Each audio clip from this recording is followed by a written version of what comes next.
Imagine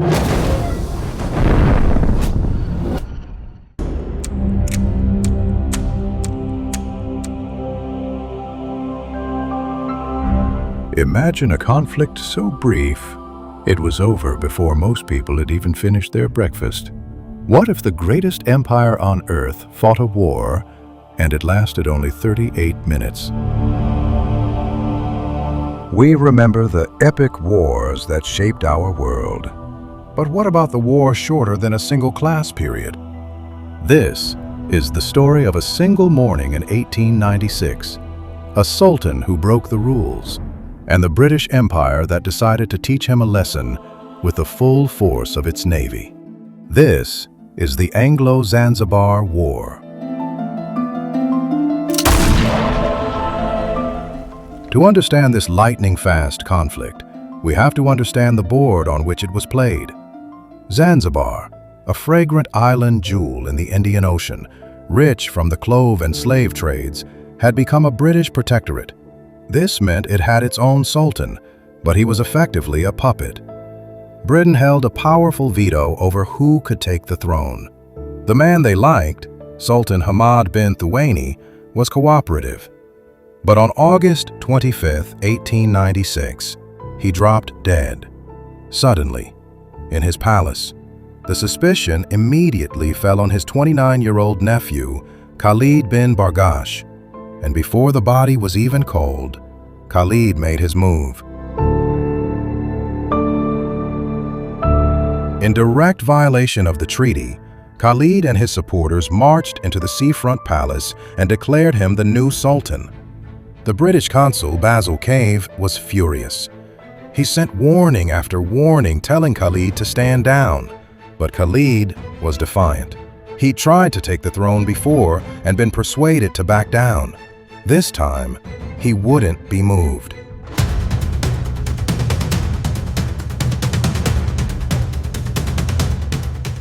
As night fell, the two sides prepared for a fight. Khaled barricaded himself inside the flimsy wooden-built palace. He gathered almost 2,800 men, a mix of professional soldiers, palace guards, and armed civilians. His artillery was a mishmash of gifts from foreign powers: several Maxim machine guns, a Gatling gun, and two 12-pounder field guns, a present from the German Kaiser himself. He even had a navy. The HHS Glasgow, a former royal yacht, sat armed in the harbor. Across the water, the British were not idle. Consul Basil Cave got his authorization from London in a terse telegram. He was to adopt whatever measures you may consider necessary. The harbor began to fill with British warships. The cruiser HMS St. George arrived, carrying Rear Admiral Harry Rawson. Soon, he was joined by the gunboats HMS Raccoon, Thrush, and Sparrow. They trained their guns on the palace. The stage was set. At dawn on August 27th, the final ultimatum was delivered. Khaled had until 9 a.m. to order his forces to stand down and leave the palace. The tension was immense. An hour before the deadline, a message came from the palace. "We have no intention of hauling down our flag, and we do not believe you would open fire on us." The British consul's reply was cold and final. "We do not want to open fire, but unless you do as you are told, we shall certainly do so." 9 a.m., nothing. 9:01 a.m., stillness. Then, at 9:02 a.m., the world exploded.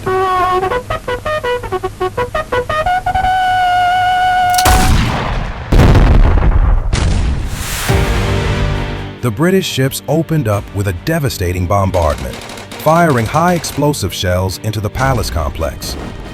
The wooden buildings stood no chance. They were instantly set ablaze, becoming a death trap for the defenders inside. Khaled's artillery was silenced within the first 2 minutes. And what about the Zanzibari Navy? The HMS St. George and HMS Philomel turned their guns on the HHS Glasgow, blasting the royal yacht to pieces. It sank almost immediately, its masts left poking out of the water as a grim monument for years to come. Inside the palace, it was carnage. It's estimated that 500 of Khalid's men were killed or wounded in the onslaught. The British would sustain only a single casualty, a petty officer wounded on the arm.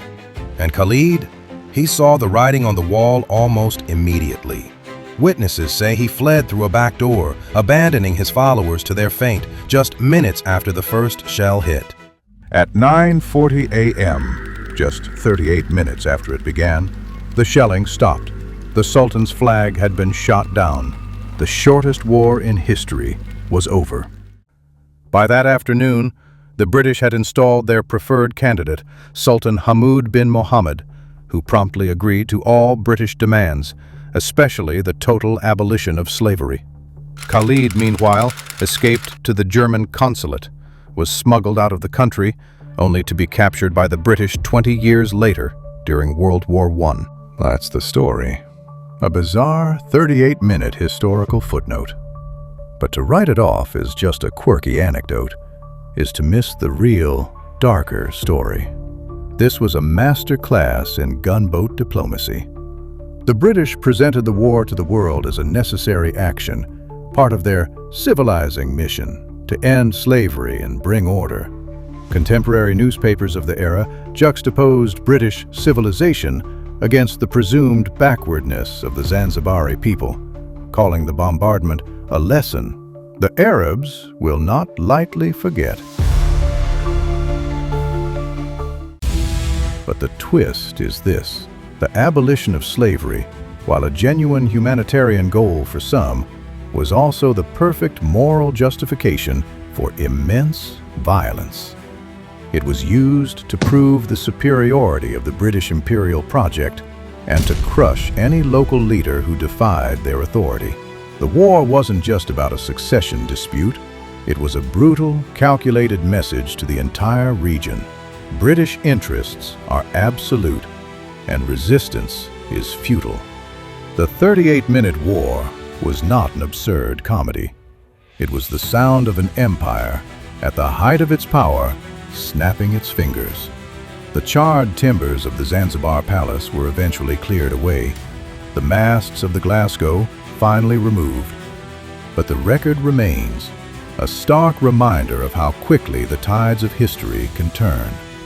This story shows us that history isn't just in the long, drawn-out sagas. Sometimes it's in the fleeting, explosive moments that reveal the true balance of power. If you thought a 38-minute war was bizarre, wait until you hear about the time a world power lost a war to birds. The Great Emu War is up next, so hit subscribe to The Records, revealed for more deep dives into the forgotten, bizarre, and shocking true stories of our past. Let us know in the comments, was this a justified intervention or a blatant act of imperial aggression?